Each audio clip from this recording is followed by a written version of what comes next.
Yo, what is up? How's everybody doing? Forza Milan. As always, guys, there's only two words that matter in this world, and those words are Forza Milan.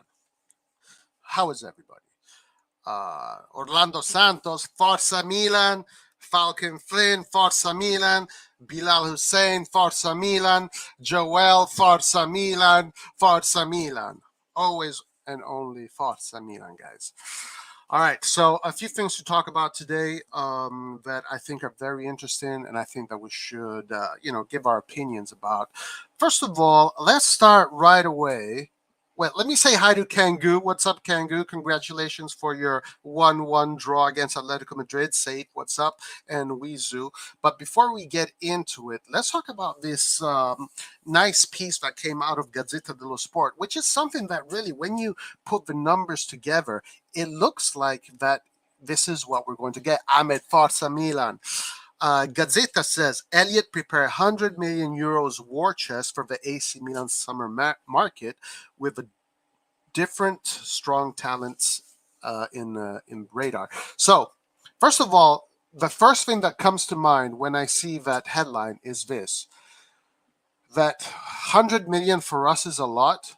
But imagine for a team like Manchester United and Man City, 100 million is their budget for one player. So it really puts things in perspective. And that's really the first thing that came to my mind is the difference between the Premier League and the Serie A is immense.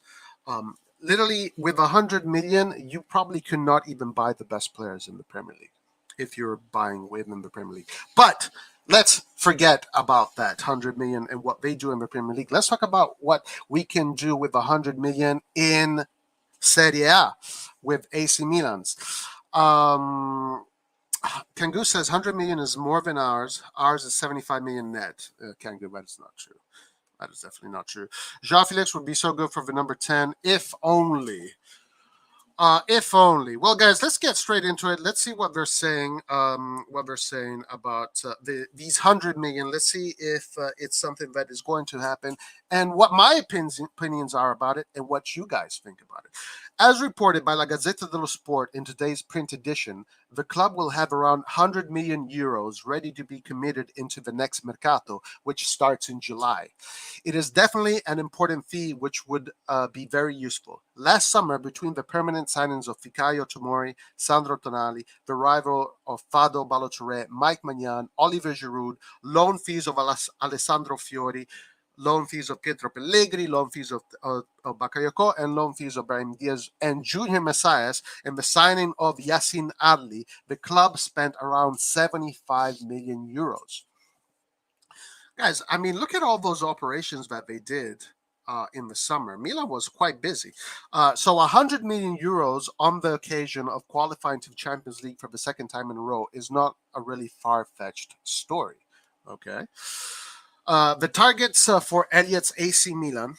The club is targeting some important players for the summer, and they can even spend more than 100 million euros in the event of winning the Scudetto, writes the Italian newspaper. Yes, if we win the Scudetto, guys, then for sure we can exceed 100 million. No doubt about that. In fact, to reinforce the defensive midfield, the targets are Sven Botman and his teammate at Lille, Renato Sanches. The Portuguese had a very impressive game against Chelsea last night's Champions League fixture. To bolster the striker position, Paolo Maldini and Freddy Marsara are monitoring French centre forward Hugo Ekitike,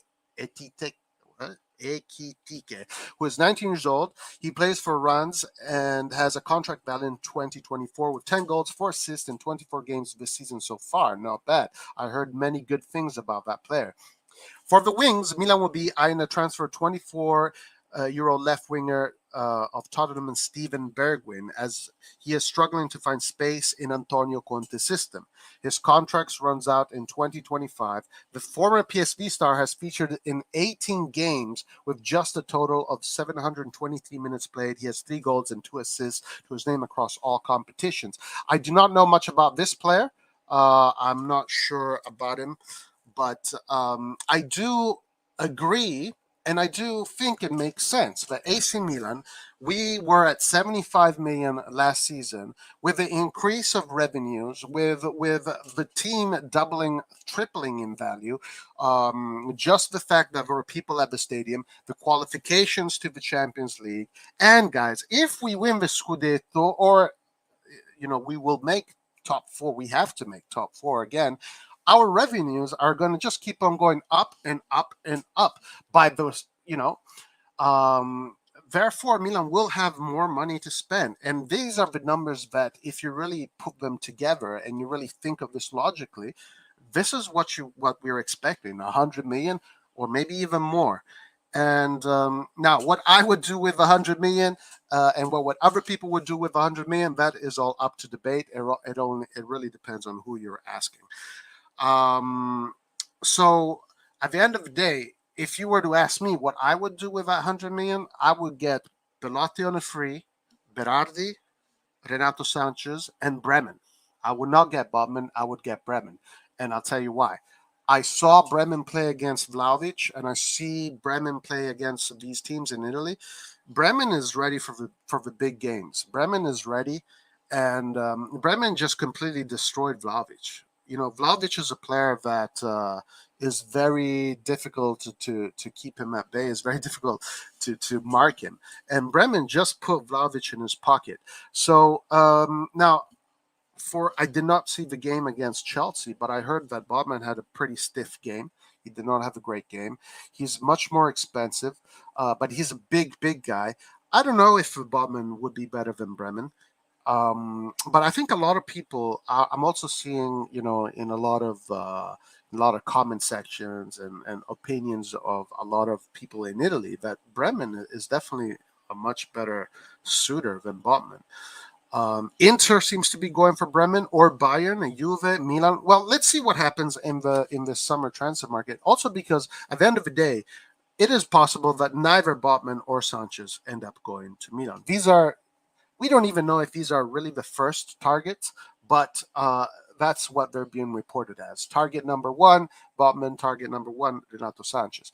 But it doesn't mean that these players are going to arrive, because many things can happen between now and then. As a matter of fact, Pellegatti today, he was very skeptical of Renato Sanches, saying that he had heard words from the Milan camp that it's probably not going to happen. Now, Pellegatti is someone that doesn't get many.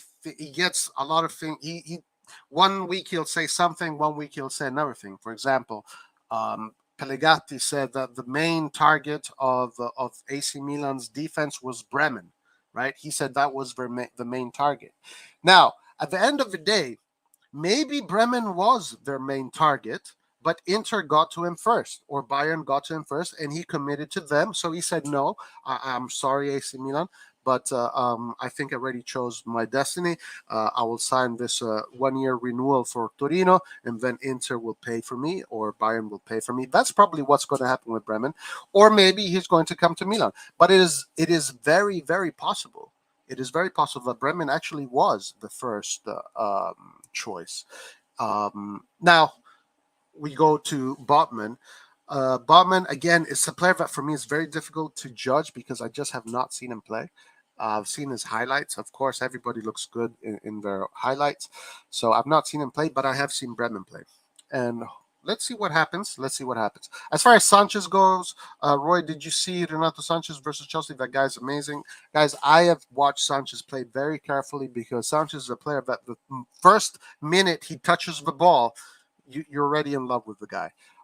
So Sanchez is exceptional, exquisite player, just a pure artist on the field, and the way he organizes a team with his tactics, with his security, with his he has so much belief in his technical abilities that he's a player that is very difficult to stop.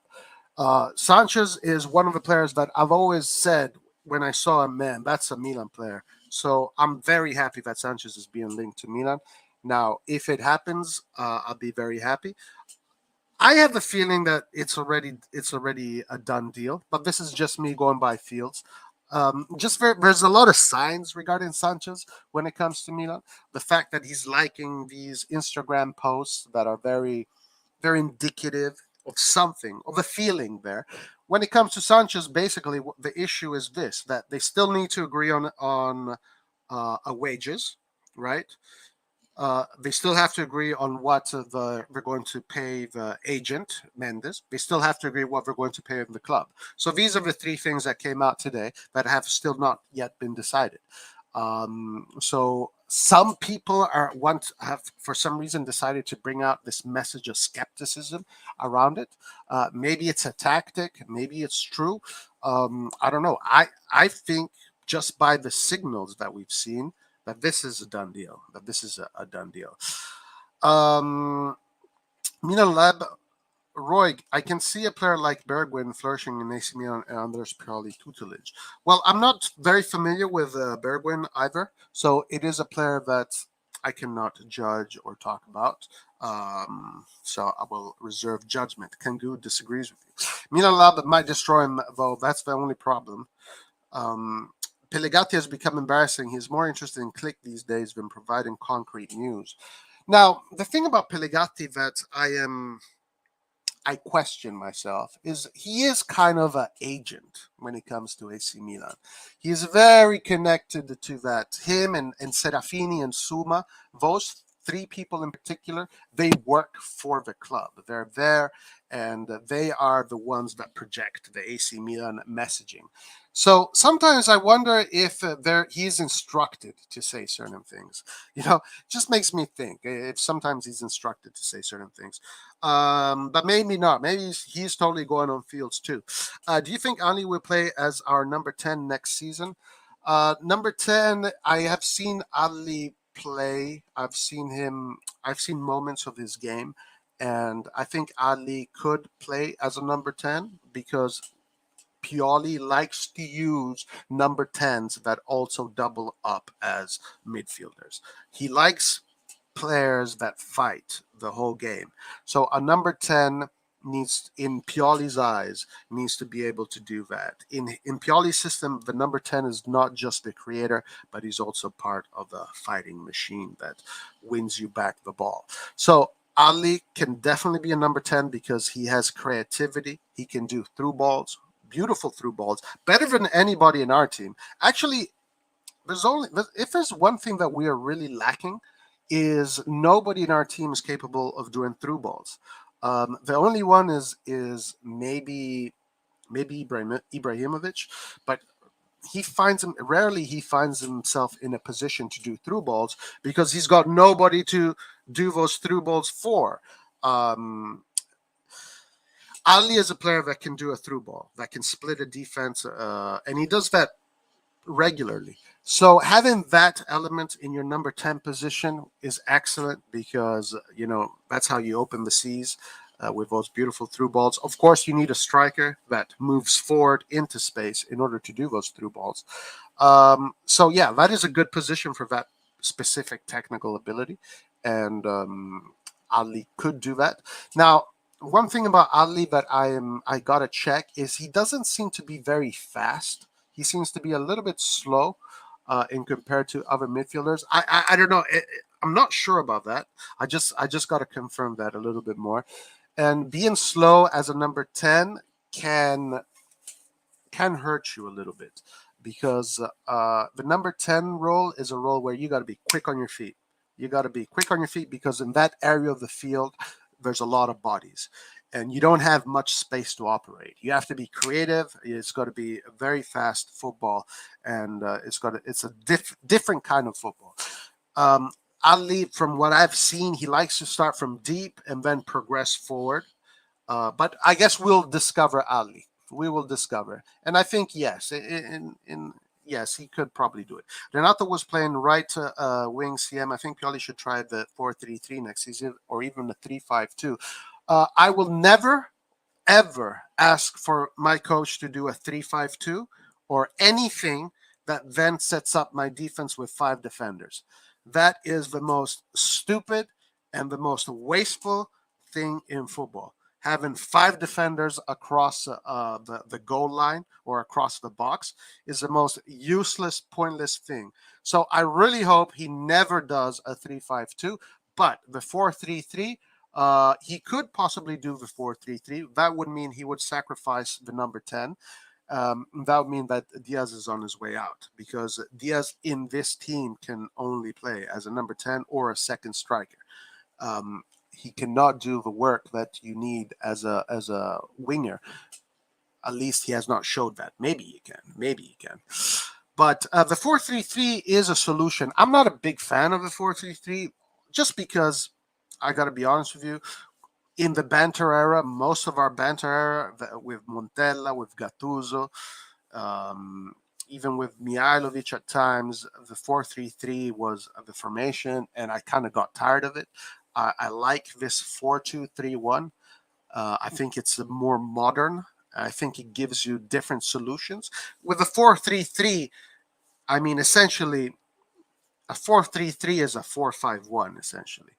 And when you're in a defensive posture, and it's a very defined kind of team. But yeah, it's possible. Absolutely.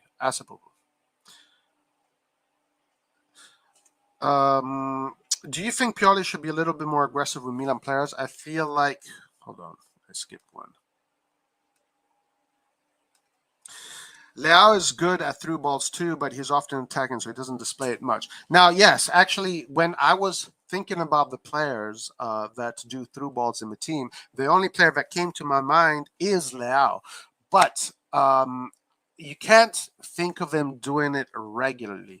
He does have that in him. I remember an assist to Ibrahimovic, a through ball he did, and I remember the through ball that he did to Theo Hernandez when Theo Hernandez scored against, I can't remember what team it was. I believe it was one of the smaller teams where Leao had a fantastic game. Yes, Leao is another player that has a good through ball, but it's a very small rate. You will see him do a through ball maybe every 2 or 3 games. So that is maybe why I didn't put Leao in that category of a player that will attempt to do 3 or 4 or 5 through balls a game and maybe get 1 or 2 correct in a game.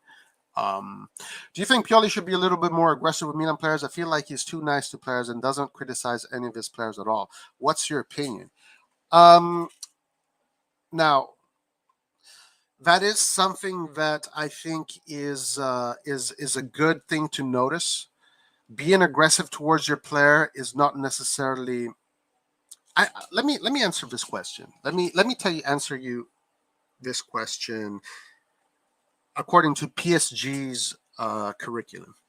So right now, there's basically a new way that coaches are being instructed on how to manage their players from a psychological issue. And it comes down to the fact of just a new cultural way of being able to get in the heads of a player. And you kind of have to, with this generation of players today, the aggressive way of coaching and this combative way of pushing doesn't necessarily work today. Today, you have to be a little bit more sensitive to where the players are psychologically based on the culture today. So this is something that a lot of football clubs talk about when they're training their coaches, and it's something that a lot of coaches. So I'm seeing Pioli take that approach, of this more modern approach of being able to be more of a father figure to the players, but a more benign kind of father. Not one that will take his belt and beat you up, but one that will understand where you are and he'll try to work his way in your head so he can get the best out of his players. I think this is the best way to be with young players, especially since Milan is a team of young players.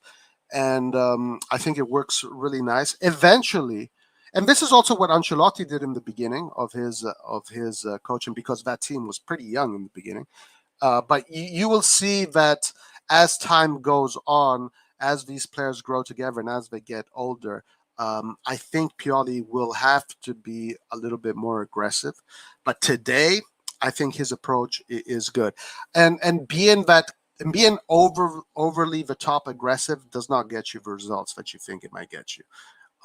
It does not get it. Sometimes it acts as a deflection, like a player that is receiving that aggression from you, he might be put off. Right? It's not like the old days, guys, where everybody was pushed like fucking you know like fucking animals. Today, you have to be much more sensitive to who you're working with, and it's just culture. Culture is changing and culture is shifting, and you're gonna see and you see this. You're gonna see this from the modern coaches.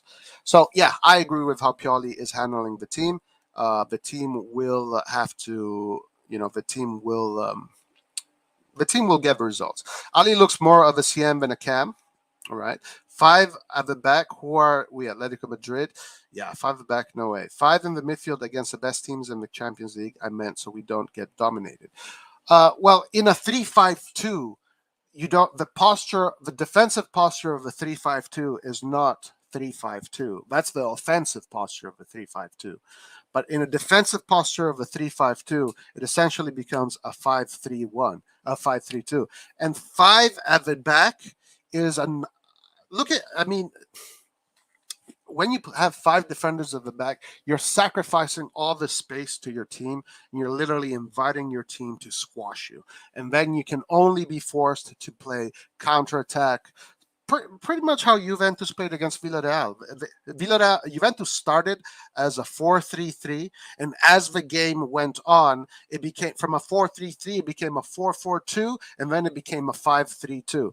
And when it became a 5-3-2, Juventus never even passed Villarreal's midfield.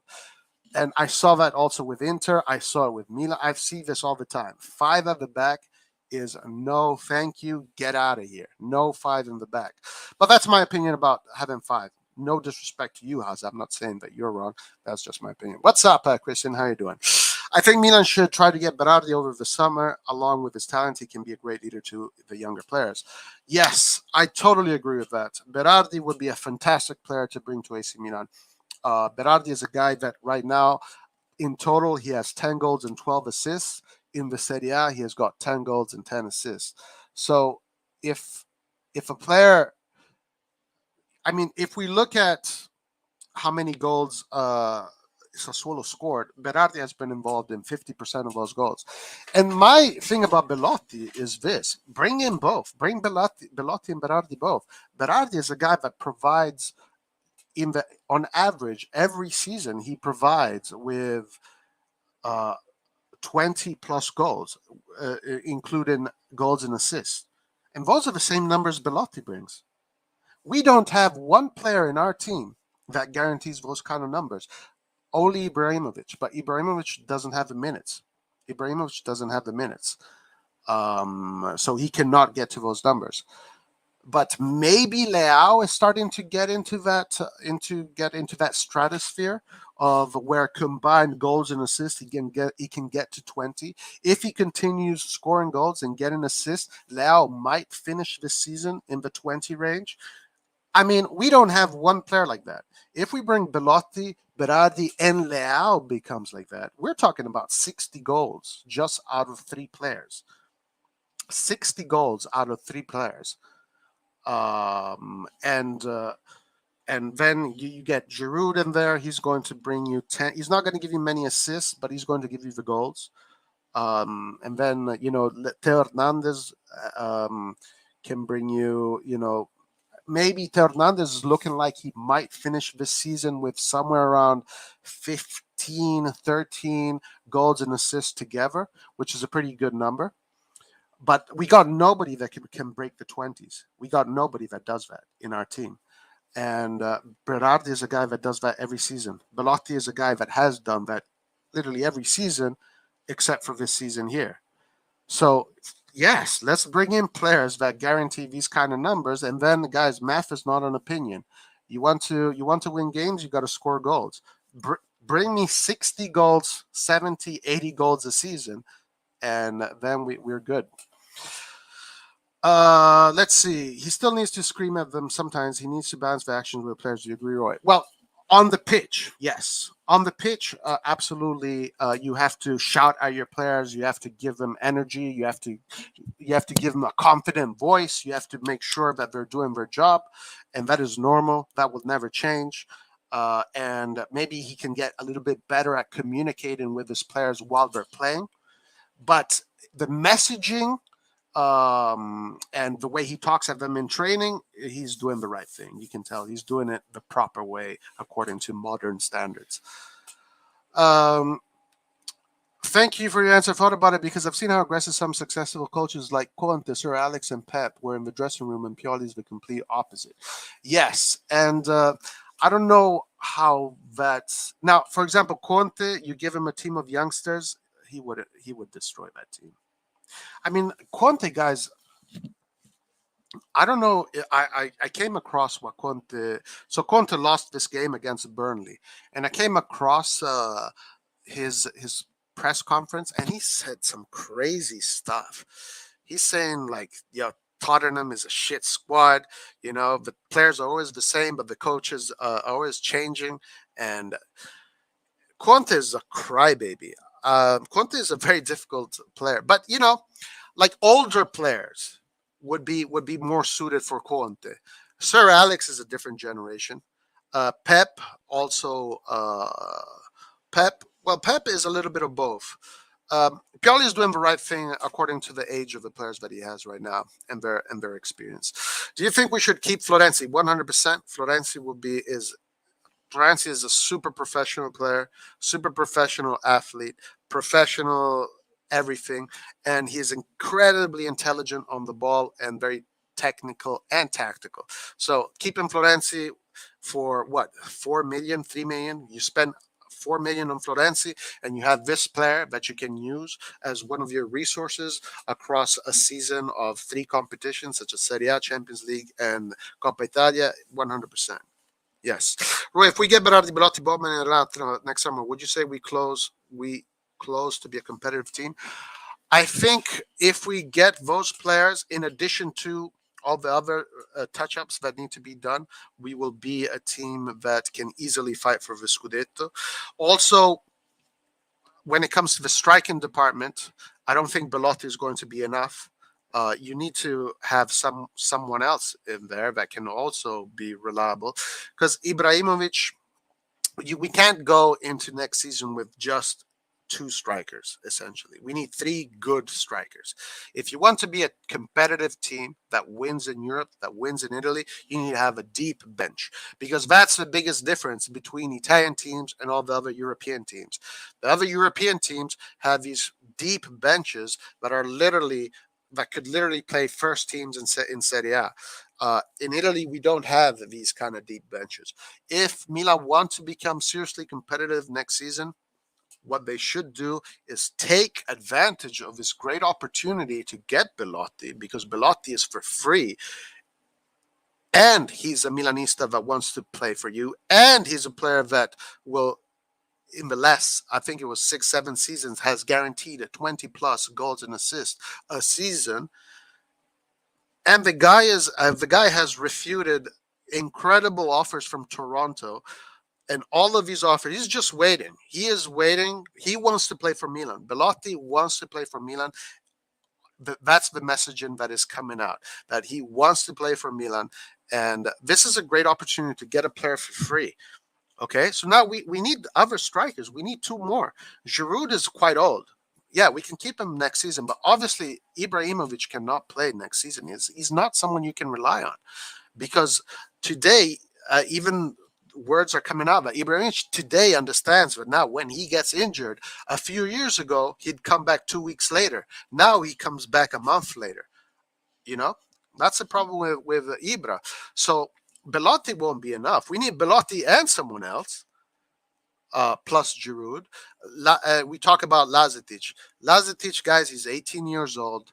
I would, if our expectations on Lazetic is too much, we will burn this player out. Lazetic, by the way, has just finally joined the team for the first time, because they finally got him up to par physically. When Lazetic joined the club, they realized that he did not have any ability to keep the same intensity as the rest of the team. So they needed to build it up. That's just stamina, physique. He went through boot camp. Lazetic probably went through boot camp. He probably he probably got a few gray hairs in these last weeks at the age of 18. I'm sure his regiment had to be insane. They fucking worked his ass out. So now he's ready. He's in the team for against Udinese. He trained for the first time with the first team today. No messaging has come out regarding how well he did. We will see. But we have to be very, very patient with him.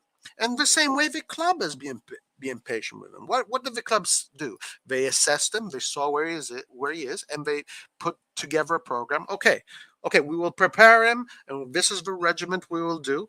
And now they finished that whole schedule. They finished the regiment, and now he's ready for the first team. So maybe against Udinese, we might see him. We might see him.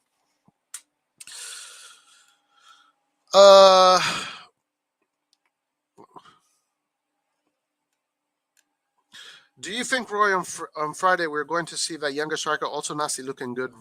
Yeah, I was just talking about that right now. Nasty also a guy that now is in the media is calling him the jewel of AC Milan. Juventus is on him and whatever. Again, when it comes to these youngsters, I really want to be careful how I talk about them because these youngsters still need to prove who they are. And but it's all good stuff. It's all good stuff. Florenzi as a backup left back and getting Mazarui from Ajax to compete with Calabria would be great. That wouldn't be bad, actually. That wouldn't be bad. Now, I do not know who this Mazarui guy is. I know he is from Ajax, and we know that Ajax has a very technical players, so they know how to play that possession game. It is not a bad option. Is not a bad option. Florenzi on the left can adapt to the left, and you can also have him on the right. You can also play him in the middle. You can also play him on the right wing if you need a more defensive right winger. So Florenzi, you can use in many ways. We already have Lazeticino, Roy. Roy, if we get these players, we will not have enough money to buy any more players, maybe loans. Yes, and of course, they're probably going to spend a bulk of it on players that they have to spend on because Kessie is someone you have to replace. The same way Donnarumma. You can't replace Donnarumma with Tatarusano. Donnarumma was the goalkeeper of the Euros. You have to replace him with quality. So who do you replace him with? You replace him with Magnan. Same thing with Kessie. Kessie is a player of exquisite, incredible caliber. You have to replace him with someone that brings you that kind of football. And then when it comes to Botman, now the thing about Botman is that he is a left-footed defender. I did not know that. I found out that today. Botman is a left-footed defender, and left-footed defenders are very difficult to come by in football. They're a little bit of a precious resource. And guess who else is a left-footed defender in AC Milan? You guessed it, Romagnoli. So now it's starting to make sense. If you're going to replace these big players that you're going to lose, you have to replace them with players that provide the same amount of quality. I don't know if Botman can provide the same amount of quality as Romagnoli, but it would be the same kind of investment. A player that is getting into the national team of Holland, a player that is playing Champions League, a player that won the season last season, and so it kind of makes sense. And then, as a matter of fact, guys, if we didn't have to spend this money because Kessie and Romagnoli are leaving, we would probably be able to spend this money on super duper stars. But because we're still in a situation where we have to do some patch ups here because of these contracts that have come about and have kind of taken over the mercato in these last two mercato, have been big pieces of puzzles that they had to contend with. You know, if well, whatever. I don't give a shit about ifs. But anyway, because we are in this situation, Milan has to spend on a defender, has to spend on a midfielder. They already have Ali coming in. We'll see what they do with Bakayoko. Then they have money to get a Berardi, a Ziyech, or a attacking midfielder. There's a lot of names out there that are 20, 25. But Sanches is a great opportunity because Sanches, being in his last year of his contract after June, is only going to cost somewhere around 20 something million. Okay. So you're getting a player that in the regular market would cost somewhere between 60, 70 million. You're getting him for only 20 million. But there is a flip side. That just means that, you have to pay a little bit more for the wages, and then the agent has to get his share of the money too. So there's all that, and this is what they're discussing. And of course, again, for me, you get in Belotti there. That's a no-brainer. Maybe pay for another striker. Keep Messias maybe, or bring in Berardi. You have options. With 100 million and plus, you have options. And what about if we win the Scudetto? If we win the Scudetto and we make the Champions League, that's just almost 100 million in just awards and prizes, all put together. So just for winning the Scudetto and making the Champions League, that's almost just 100 million right there in prizes. So if Milan win the Scudetto, yes, guys, we will have plenty of money to spend this summer. Now, guys, it's the race to be number one. That's what we have to do. I feel like Lazetic won't debut against Udinese unless we're winning comfortably. It would be a really tough game to debut in. Very true, Joel. Very true. Udinese is a very difficult team to play against, especially if you're a striker, because those defenders in that defense, in that space there, they close you, and they're mean motherfuckers too. They cuss at you, they hurt you, they they give you an elbow here and there when nobody is watching, little nudges on Charlie horses, and they kick you here and there. These guys, they not only they're very strong physically, but they're strong psychologically, and they will break you down psychologically. An 18-year-old in that kind of situation, he's going to get eaten alive. He's going to get eaten alive. Mazrui is sick, but he will join Barca. No chance of Milan. Okay, I don't know much about him. I have faith that Lazetic will do well because Eastern Europeans always do well at Milan, except for in banter era. Yes, I do also have that faith in Lazetic, but I'm just cautious in expectations. Let's give the kid time. All right, let's speak about the possible upcoming formation against Udinese. And then I want to also talk about Calabria's joke regarding incentives, whether or not that's a debate to.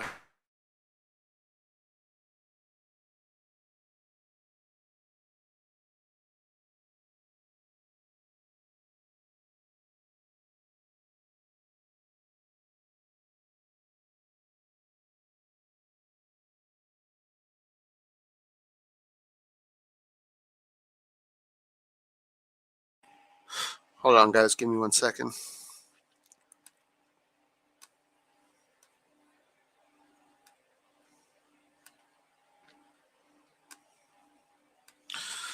Okay, here we go. All right, against Udinese, these are the probable lineups. Juve tied 0. Napoli plays Barcelona tomorrow. Roy, you're mute. Okay, I'm back. Probable Milan 4-2-3-1. Magnan in goal. Calabria, Tomori, Romagnoli, Teo Hernandez. So the usual defense. I don't know if it's the stronger defense. I think that Florenzi maybe I don't know. Well, Tonali Kessi, which in theory, to me, that's our best midfield. Tonali and Kessi, two superstars, pretty much. I mean, Tonali Kessi is the kind of midfield that I any team striving for huge objectives would love to have Tonali Kessi in that midfield. So in theory, guys, from the goalkeeper to the double pivots, this is an incredibly strong team. Incredibly strong team. So now comes the attacking midfield line. Messias, Diaz, Leao, Giroud. All right.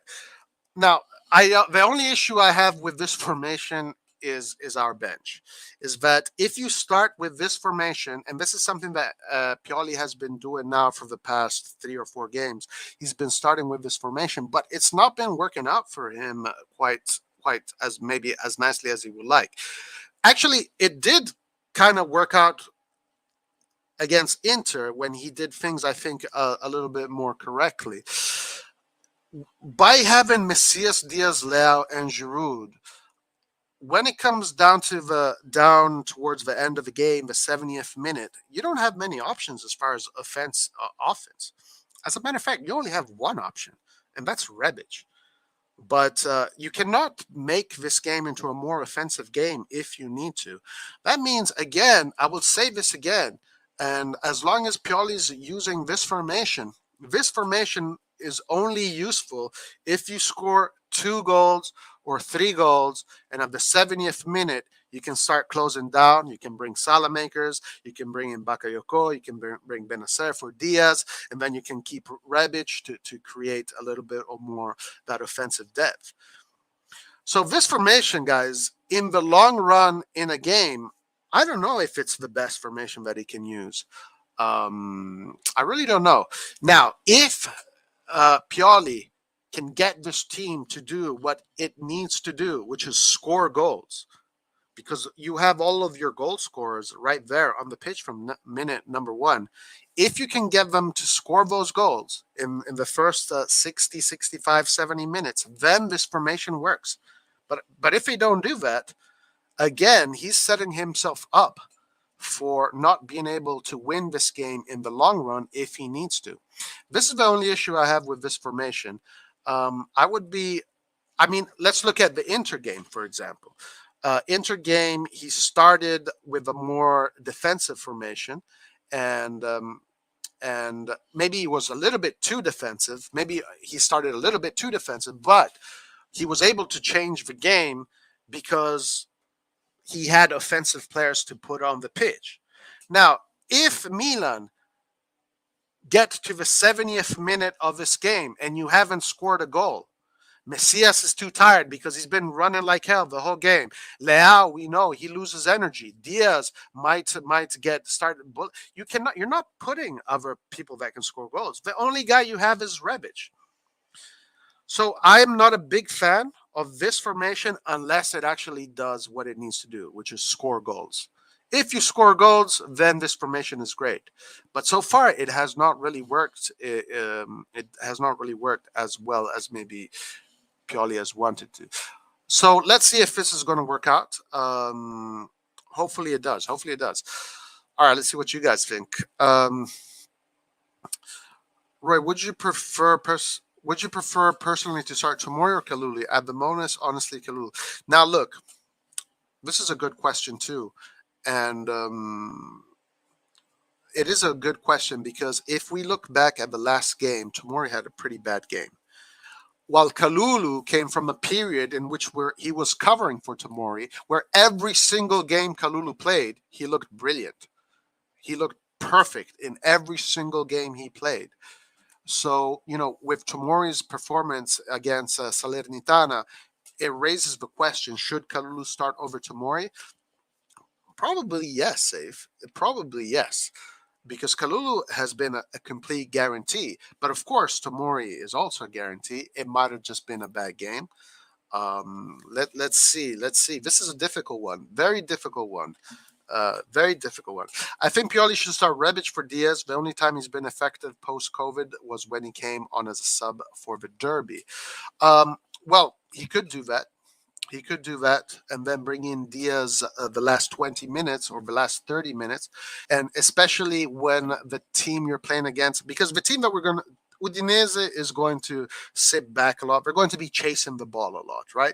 So you're going to tire them out. And if you have a Diaz with that kind of speed, we see Diaz the way he likes to play. He likes to receive the ball on his feet. He likes to turn around and then run into space, bring the ball in the final third of the half, and then look for the wings. Usually that's what he does. Now, when we're doing, if we can do that, at the 30 minutes from the end of the game when the other team is very tired, it could be very effective. So yeah, that could absolutely work 100%. Hopefully Diaz doesn't get physically obliterated by Udinese again. That is very possible because Udinese is the heaviest and tallest team in Serie A. Tomori, because Roma is on a yellow, so we need both Tomori and Kalulu to play together for the next game. Yes, we have a lot of players on yellow cards. A lot of players on yellow cards. So we got to watch out. I think it's Romagnoli. I think there's a bunch of them. I think Tonali is also in that list too. I think it's logical to play Messier over Salamakers. He has more quality and Udinese are coming to park the bus. Hazard. Now, I'm not too sure about that because if Messias does not score in 70 minutes and then they just close him down, are you going to bring Salamakers? Is Salamakers going to do that? I'm not too sure about this. Unless it works. I'll say it again, this formation only works based on the whole team you have, right? You have to look at it from the perspective of all of the players you have, all the warriors on the chessboard that you have. In the long run, if you need to win the game in the long run, which they will have to win the game because now, guys, we have to. If we want to win the Scudetto, we have to win every game. If we win every single game, 99% chance we win the Scudetto. So let's try and win every single game. But you're setting yourself up in the long run of this game where you don't. I mean, I'm not saying you have to use Messias over Salamakers. Maybe you can have. You can do it. You can do it however you want, but don't put all your weapons from the beginning when you don't have weapons, in your back pocket to pull out. So I don't know. I'm skeptical about that. I really hope it works. Because if this does start to work, then yes, then it's great. And guys, I do want to say something. If this really does work, where you get to score at least 2 or 3 goals, and by the 70th minute you can start to close up shop, then guys, this is going to be excellent for our season. But it's got to work first. I have not seen it work. When it'll start working, I'll be all for it. Udinese are probably the most annoying team in Serie A. They sit back for almost the whole game and score an ugly ass goal, usually of a corner. As a matter of fact, the last time they scored against us, it was because of one of our mistakes. So we got to really watch out for that. Diaz is doing so bad that I honestly would consider start Salamakers at Cam because why not? I'm not sure. We have not seen Pioli do that at all. Start Salamakers as a Cam. I don't know if right now he would do those kind of experiments. I'm not sure. The best case scenario is if we get an early goal like Sampdoria and hopefully kill them off before. Well, yeah, exactly. Yes, this is what I'm saying. And this is what he wants to do, obviously, because he knows if I know that he doesn't have offensive options on the bench, I'm sure he knows that better than me. So we all know. And we all see what he wants to do. Let's hope he does it. All right, guys. All right. Where are we at? We are almost 1 hour in. What did we miss? Let's see. Let's surf a little bit of the Sempre Milan page. Let's see what else is going on. Thoughts on Lazetic being ready to join the first team and contribute on the pitch? I have no thoughts until I see him play. When I see him play, I'm going to have judgment. I'm not expecting anything from him. I'm expecting him to be psychologically eaten alive. That's what I'm expecting. And so I'm keeping my expectations extremely low. So if he does well, I'll be pleasantly surprised. Rather than doing the opposite, thinking that he's going to be the next Pato, and then he comes in and he gets completely shadowed. That would just set myself up for failure. So I'm going to keep my expectations quite low, and I'll see what he does. If Udinese get an early goal, just know we are probably not going to win. Yes, we cannot concede an early goal. We cannot concede an early goal because then the game becomes extremely difficult. All right, let's surf a little bit of Sempre Milan. Let's see what's going on there. Let's see what's going on in the Sempre Milan website. A lot of news. A lot of news. A lot of news. Okay, so Pellegatti had this thing. He said why Renato Sanchez is difficult to join Milan. So let's see what he says. The journalist states that he could be a player for the double pivot, but also may fit as a Milan as a number 10. But despite the recent reports suggesting that a deal is close to being wrapped up with Lille, Pellegatti believes the signing is difficult and unlikely because he's a top tier player from the point of view of quality, but his character qualities must be evaluated. Actually, this is something very interesting that Pellegatti did bring up. Pellegatti brought up this idea. Renato Sanchez did not make it in Bayern. He did not make it in Fulham, and now he's in Lille. But he said Bayern. What Pellegatti said actually did bring up some valuable points to this conversation. Is if you can't make it at Bayern, what does that mean? What does that mean? And he maybe brought the idea that maybe he has character deficiencies, right? Maybe he's a guy that likes to party. Maybe he's not as professional as maybe you need to be in a team like Bayern. Of course, you have to be an extreme professional. So maybe, because obviously he has the qualities to play for a team like Bayern. I mean, he has the qualities to play in any top team. So he did bring up this idea that maybe Renato Sanchez is a little bit of a misfit, but all to be seen. All to be seen. He goes on to suggest that the Rossoneri need mature players who know how to manage the pressure of the club and the distractions of the city. Yeah, because Milano is a city with you know, a lot of distractions. And the fact that he left Bayern early suggests that there's something that escapes us. Yes, that's exactly what I was saying. Milan are looking around to replace Gassi. Hard work is being done on the whole European front. It is not possible to make a mistake, he concluded. Interesting, interesting. These are all very interesting things to ponder and to put in consideration. It could be something that is that we need to watch out for, that they need to watch out for. But yeah, now let's keep on going here. Let's see what else we can find that could be quite interesting. Um, let's look at what Salamaker says regarding winning trophies. Salamaker says winning trophies is important for Milan and discusses Scudetto hopes. Alexis Salamaker has featured in an interview. Okay, nice. Let's see what he says. Well, he didn't say much. In an interview with Mediaset, cited by Milan News, Salamaker spoke about Milan's slip-up against Salernitana and what that means for the season. He assured that they still have their eyes set on the Scudetto. That is great. I love that kind of messaging. What happened in Salerno?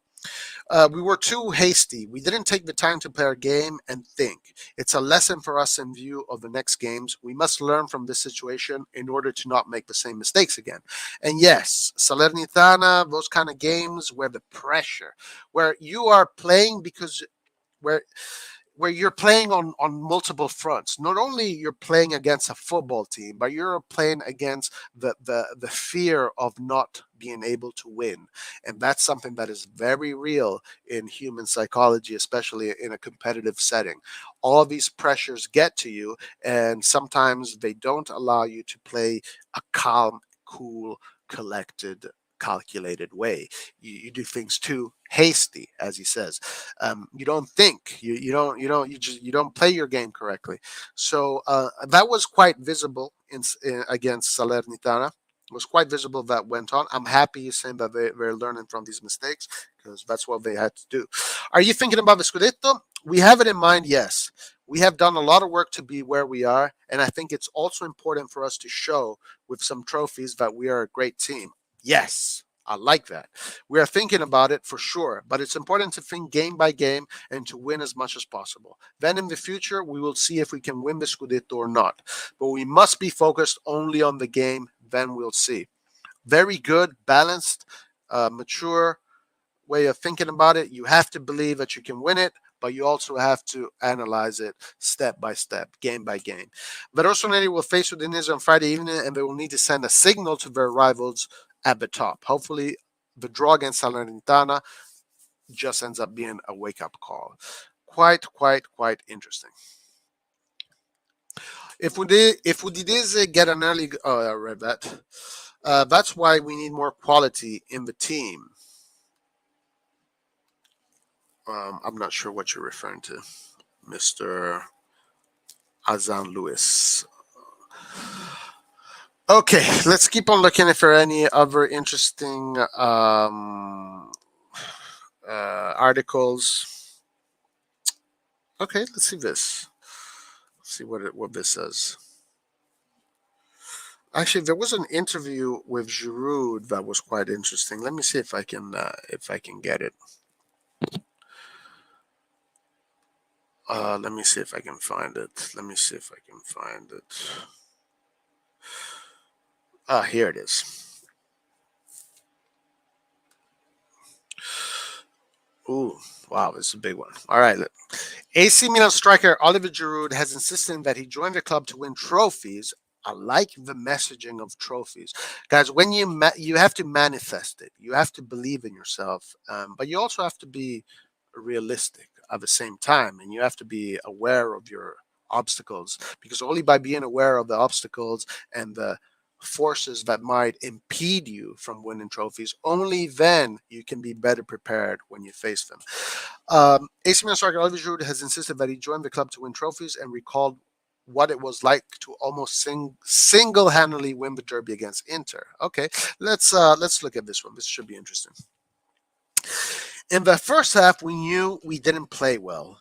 In the second half, we went out on the pitch confident that we could overturn the result. The derby is a special game. It gives you incredible adrenaline. Winning it with one of my braces, scoring both the nets under our curva, it was a really strong emotion. Yeah, I can only imagine. I can only imagine. He must have not slept for a few days because of the adrenaline that he felt. When he signed from Chelsea on a 2-year deal, many praised the decision by the Milan management to recruit another experienced leader type profile to Zlatan Ibrahimovic, given the Frenchman has won the Champions League, Premier League, Europa League, and World Cup, among other honors. Now he's targeting a trophy with Stefano Pioli's side. We haven't won anything yet. We have to keep fighting to the end. Milan has always been one of the most important clubs in the world.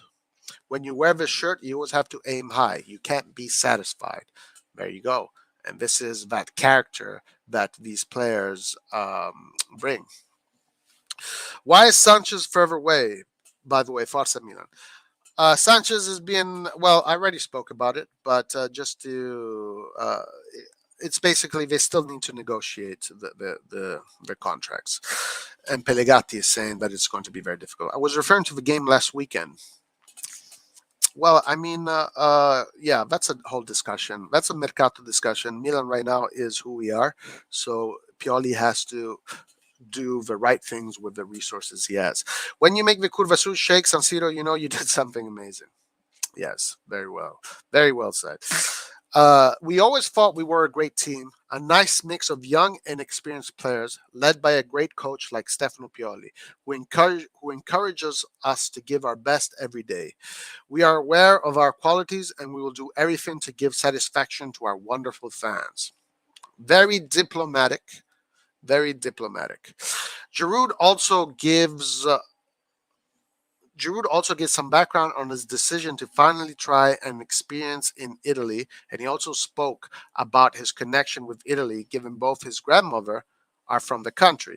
Yes, I know that Giroud has Italian roots. When I arrived here, I immediately felt a strong feeling of pride. Great French footballers like Papin and the other legends like Van Basten, Ronaldinho, Kaká, Sheva all passed through here. The first time on FaceTime with Paolo Maldini was a very strong emotion because he was and remains a legend of the great game, who very well embodies the world class of the club. Milan, and that is exactly why Maldini is important. Guys, this is exactly why. Here it is. This is why he is the keystone of this whole operation. That is exactly why Maldini is the most important piece of the puzzle. Because of that reason right there. Let's put it, let's,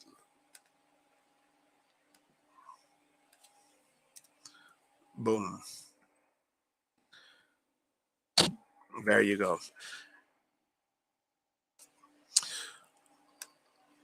Both my grandmother were Italian, and I'm proud of my origins. Playing in Italy, Milan, and living here with my family makes me very happy. I love this country, its traditions, and obviously the Italian cuisine, which is almost as good as French. I think he's trying to get like work in Italy as an entertainer. I have a feeling he wants to do that. Giroud will turn 36 next season, and there remain some question marks about what the future holds for him. But after some initial physical concerns, he seems to be holding up well. I try to enjoy football as long as my body will allow it. It's true, I won a lot, and I realized the dream I had as a child by winning the World Cup with France. But I'm very ambitious, and in every single team I played, I wanted to leave my mark. I'm here at Milan to leave my mark and try to win trophies in a huge club like the Rossoneri. I do think that he has already left his mark. We can say that he has broken the curse of the number nine. He has respected that number nine very nicely. He has scored 9 goals, as a matter of fact. He's about to get in double digits soon. So, in his first season as an AC Milan player, I want to say that Giroud has definitely respected his duty to the squad and to the number on his shirt. Okay, let's do a few more articles, and then we're good for today. I hope other legends like Kaká can also get a role at the club. It can be crucial to attracting great players. Yes, I think so too, Joel. Especially Kaká, who's got that Brazilian connection, and we all know that having a Brazilian connection can only be good. Nothing negative can come from having that Brazilian connection, and we saw that with Leonardo was crucial. Leonardo was crucial to Ancelotti's Milan. Crucial piece of the puzzle. So Kaká, a guy that is very similar to Maldini in the way he holds himself and the way he carries himself, would be an excellent addition to the management. 100%. All right, let's see if there's any other interesting articles here. Um, oh yes, let's see which players are in jeopardy of risking against Napoli. That's going to be another difficult one. AC Milan at risk of being without 3 key players for the game against Napoli due to potential suspension, according to a report. Despite the direct red card he got against Inter in the league, Teo Hernandez still won. He's still at risk of being disqualified for the trip to the Diego Armando Maradona because of yellow cards. This is because, according to the regulations, blah blah blah. We know this already. The red card means nothing. Who else? The fullback is not only the one at risk. Alessio Romagnoli is at risk, and Brahim Diaz is at risk. Okay, so we have 3 players: Teo Hernandez, Romagnoli, and Brahim Diaz. Of course, against Napoli, we do not want to show up without any 3 of these players. We need all our resources. So this is such a difficult part. It's something that you can't really control. Actually, there was a very interesting article about Saki. Let me see if I can find it.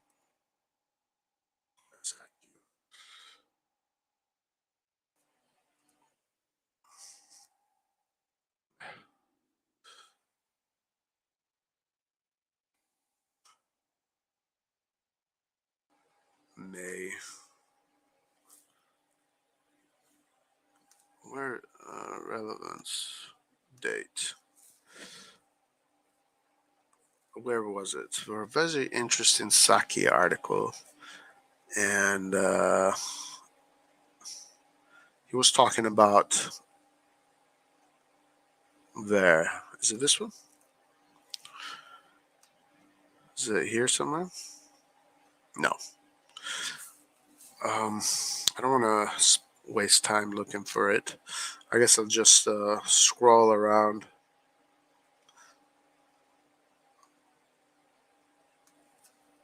Let's see if we can get it, can find it. Essentially, he was talking about what he thinks the limits. Well, okay, I remember what he said. I remember what he said. Saki pretty much said that this team needs to stay humble and they need to stay together. They need to always remember to play for each other, sacrifice for each other, and go to war for each other, pretty much. And in that comes humility, but also the aggression, right? The aggression and the group identity of victory, of projecting victorious energy. And he says sometimes Milan loses that Milan loses that element, and that players kind of become discombobulated from the project on the field. And he says that if Milan can keep that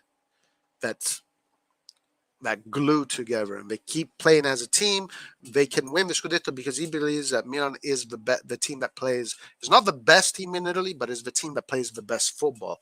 And I 100% agree with that. Roy, who is the most underrated Milan player that you have ever watched? Most underrated player.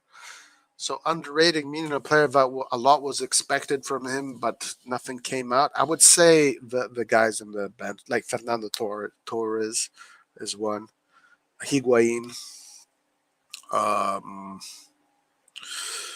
the players that participated in Milan's so-called banter era that were supposed to be superstars. I would say, wait, underrated. Hold on. Who's the most underrated Milan player that you ever watched? Oh, never mind. I totally misunderstood that question. Underrated. Let's see. Who is underrated? Ambrosini was underrated. His work on the pitch was absolutely phenomenal, but he didn't get the same acclimates that the other players got. That was one.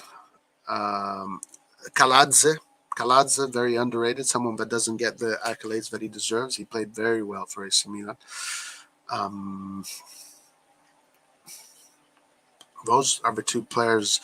Maybe Brocchi, another very integral part of AC Milan that was very important to that team. He was underrated, but he was very important to that team.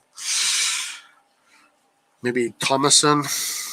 What's up, Hillary? To be the most is Jan Kulowski. Jan Kulowski, underrated, but Jan Kulowski also did get his praises. I will never forget Jan Kulowski's goal in the Super Cup against Sevilla. Man, that goal was incredible. Holy shit. That goal was so good. I want to see it. I want to see that goal.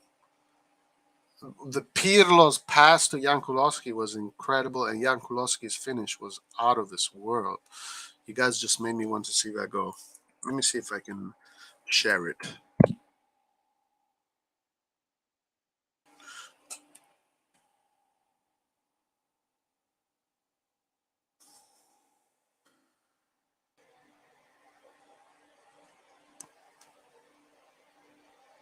Yeah, here it is.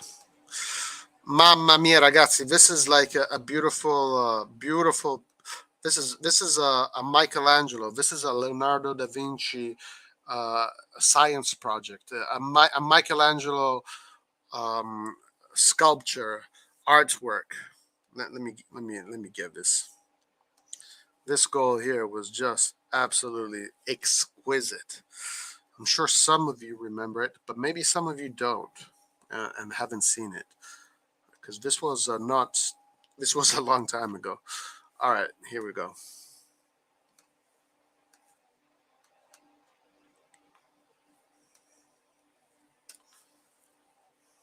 Going on without him. So this was a Super Cup. I think this was the year. Yeah, Milan had won the Champions League. Sevilla won the UEFA League at the time. So you got Pirlo. So this is Pirlo right here. That is Jan Kulowski right there. And just brilliance, guys. Check it out. Going on without him for the time being. Pirlo's hit a good ball for Jan Kulowski. What a goal that is! Mamma mia. Mamma mia. That is a terrific strike from the Czech. What a damn peach It's a of a goal. pearl of a Pirlo free Inzaghi, kick. anche Osti, Calazzi, But it's a wonderful Seedorf, finish. Kaká, Pirlo, And the European Ambrosini. champions have come from behind to champion lead. after champion after champion. That's They became champions at Milan. For two Became reasons. champions at Milan. For Pirlo, his Our vision, players can his awareness do to the spot the same. movement, Players the can do the same. Golovkin. We've seen much more from Ottawa on Look the at right Pirlo's side, pass. but Boom. the Czech has Incredible. produced an absolutely stunning goal. That is fantastic. Diagonal. Hit it first time like that. Perfect Get it all diagonal. right technically. There's just a little too much Amazing. behind it for Palop to get there. Got close to it, the goalkeeper, Perfect. but that has surprised him. Great finish. Goalkeeper even got a touch there. But the Pirlo pass, without man. it, time Wow. being. That pass is just incredible. Pirlo's hit a good ball for The Yakulovsky. weight of the pass What a and goal that the is. measurement without is it, like time inch being. perfect. Not even inch. Pirlo's hit a good ball for It's like, I'm Yakulovsky. going to literally put this What thing a on goal my that foot is. so you can shoot it without it, time in the being. bottom corner. Pirlo's hit a good ball for Wow. Yakulovsky. Yes, let's bring that Milan back, guys. It will come back. It will come back. No worries. It will come back. Kevin Constant. Well, those maybe Oddo.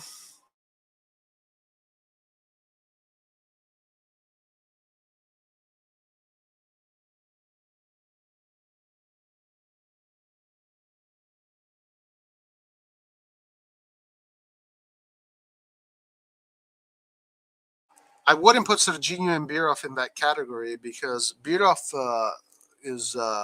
scored a shitload of goals and he made us win a Scudetto.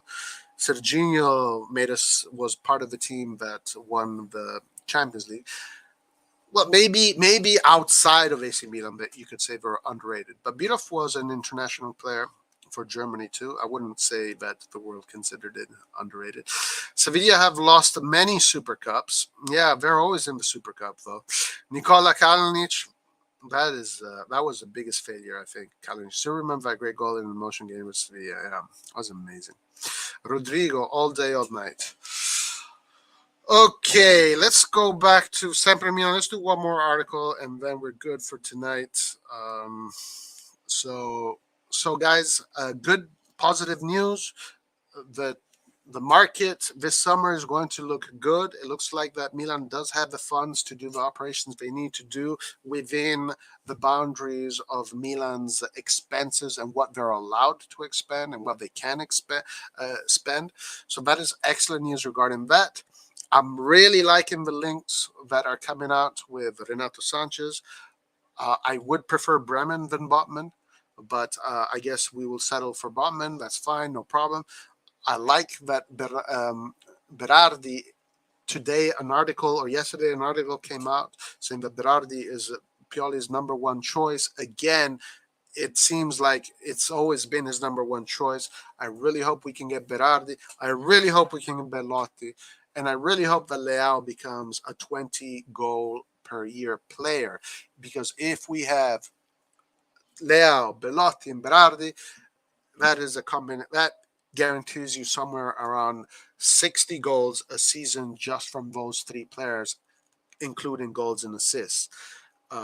So we need players that get in that kind of range. And of course, guys, Ibra is out. Lazetic, I don't think he's going to be ready next year to be a starter, but we will need three reliable strikers if we want to do well in the Champions League and if we want to win the Scudetto for sure, like really fight for the Scudetto.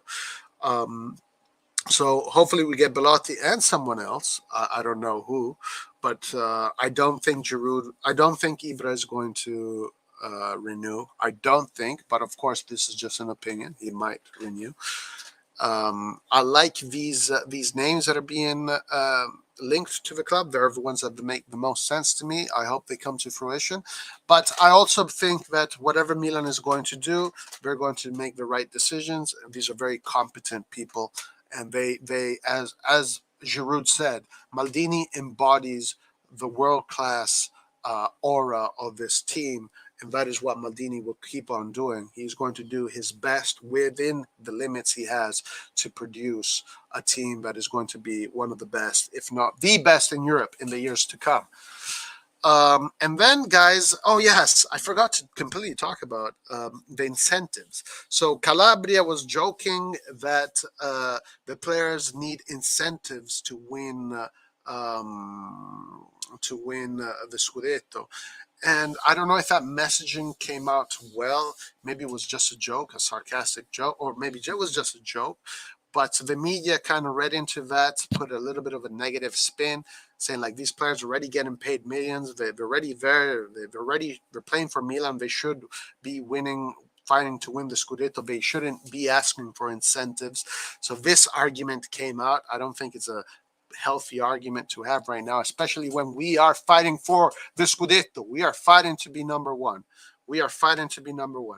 So right now, these kind of psychological games that are happening are not great. So I'm not a big fan of that whole thing that happened right there. Anyway, guys, having said that, I think we're done for tonight. We are doing a watch along on Friday, so stay with the watch along, and I think Lard is going to do a post match with the rest of the guys. But stay tuned, guys, and as always, only one thing matters. Only two words matter. Forza Milan, guys. Forza Milan. The only two words that matter in this universe are Forza Milan. Having said that, guys, thank you. Freaking like the video. And that would be great if you do that. Media trying to turn on my boy Davide. Yeah. Forza Milan. Forza Milan to everybody else, guys. We will see you next time. Arrivederci. Alla prossima. Ciao. Vincerai, non ti lasceremo